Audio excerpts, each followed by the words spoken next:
de l'autre côté de l'autre église. Nous sommes des bandades. Désormais, nous prions la GSS. C'est la Bible. C'est toi qui vas manger. Personnellement, il m'a dit ceci. Quand j'entre, le premier mois, je vois rien. Deuxième mois, je vois rien. Troisième mois, on commence à chasser des enfants de l'école. Il a dit ceci. Il a prié. Il a prié. Il a prié. Pendant qu'il priait, quelqu'un a toqué dans sa porte. Une maman entre. Elle dit, papa, tata, je suis venu te voir. Pardonne-moi. Personnellement. C'est moi qui a influencé les autres langues. Si aujourd'hui ça se passe dans notre église, tu es là. Tu connais. Il a même cité le nom de ses pasteurs.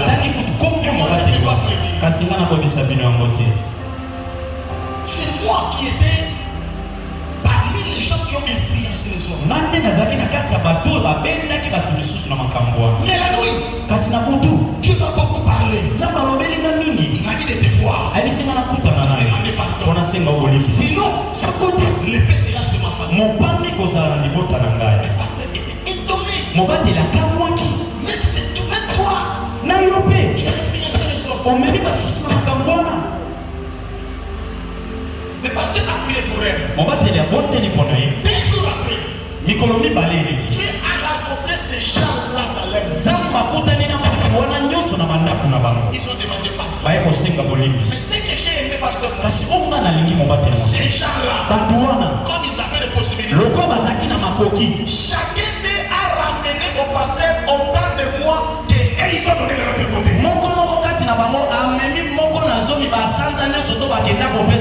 Et ils ont donné au pasteur. Personnellement, je voulais dire, le tribalisme, le régionalisme n'a pas sa place dans le sacerdoce. Le sacerdoce n'est pas dans ça. Je peux appeler Dadi Moussa chez moi à la maison. Je peux manger avec lui chez moi. Sans que je lui pose la question, tu es de quelle province? Quel est ton village? Je n'ai pas besoin de ça. Dans le sacerdoce, c'est le Saint-Esprit qui peut nous unir. C'est essentiel. Jésus parle avec Nicodème. Nicodème vient la première des choses. Il est venu la nuit. Pourquoi il est venu la nuit? La nuit.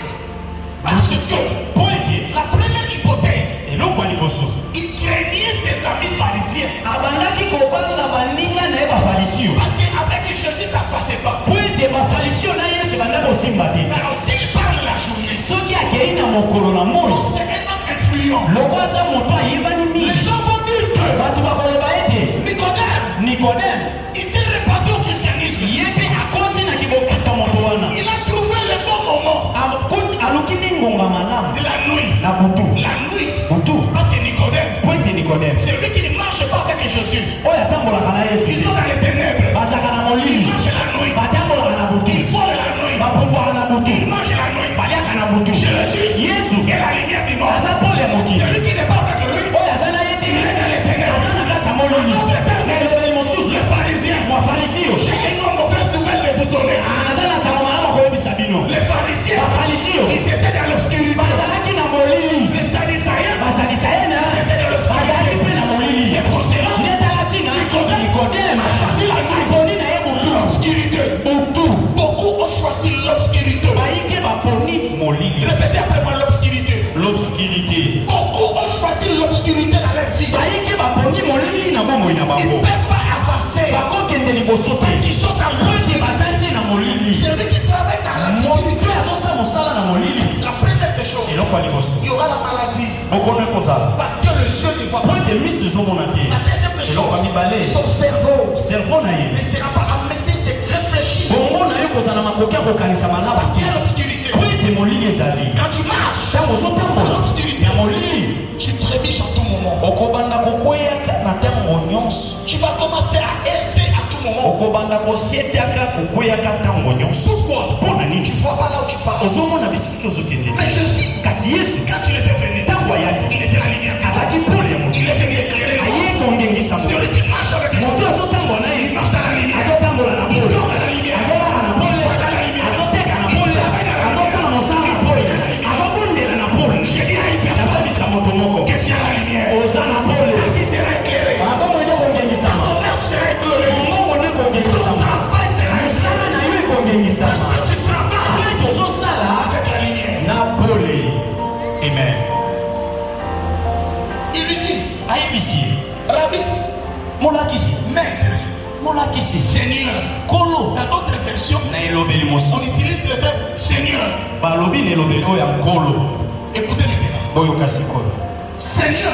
nkolo Dans d'autres versions, na elobeli mosusu il appelle Jésus maître. baobenga yesu molakisi.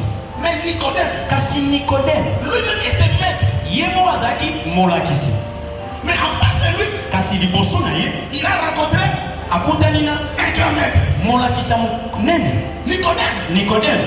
il était seigneur parmi les pharisiens. azalaki mpe nkolo na kati ya bafarisio. Mais ce jour-là, kasi mokolo wana il a rencontré akutani le Seigneur des seigneurs. na nkolo ya bankolo. Tu rencontreras le maître qui est au-dessus de tout esprit. okokutana na mokonzi aza likolo ya milimo Tu nyonso. rencontreras celui qui est le maître de temps et de cycle. okokutana moto aza nkolo ya ntango mpe mabaku. Il changera ta vie. akobongola bomoi na Il yo. lui dit, ayebisi ye maître, molakisi.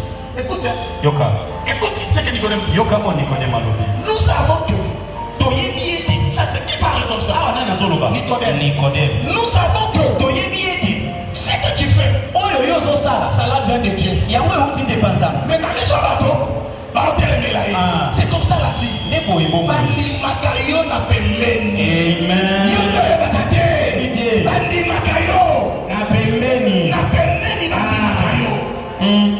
Donc, pendant tout ce temps, les pharisiens banyokola biso. Nzoka babanaende kondima Yesu.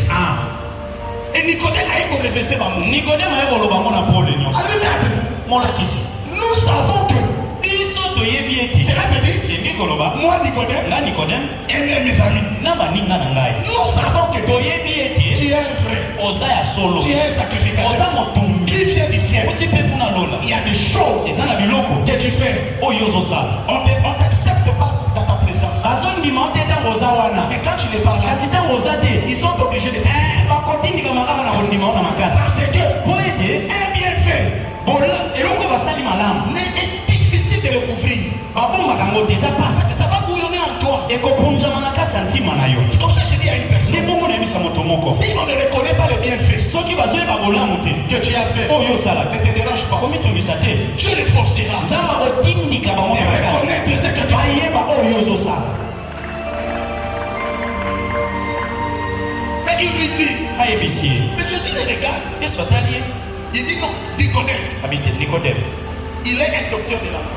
nikodeme aza dokotolo ya mobeko. Si je l'amène dans les Écritures, soki nalobi namema ye na makomi ça sera un terrain dangereux. tokozala bisika oyo tokobeta na monoko na ye. Je vais l'amener dans un terrain que lui ne maîtrise pas. namema ye na etando oyo ye ayebi malamu te. C'est le domaine spirituel. eza etando ya molimo. Nicodème connaît bien nikodeme ayebi malamu la loi mobeko et tout ce qui peut être écrit. mpe makambo nyonso ekokomama La wana. seule chose eloko moko que oyo Nicodème ne connaît oyo pas, nikodeme ayebi te ce sont les lois spirituelles. ezali mibeko ya molimo. Jésus a compris cela. yesu asostoli yango Il lui dit, ayebisi ye tu prends de kidogo. tomatango moke Parce que si je reste avec soki toi, atikali na se dans ce domaine des na Écritures, makambo oyo ekomama je risque d'être déçu.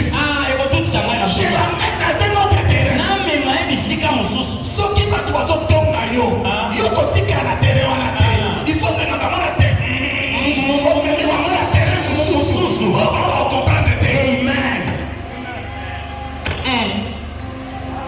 Écoute-moi bien. yokanga malamu. Le diable est plus à l'aise dans ce terrain. zabulu azalaka malamu mingi na terrain wana. Mais si tu l'amènes hors son terrain, soki olongoli bisika yafandaka malamu omemi bisika mosusu il est bien.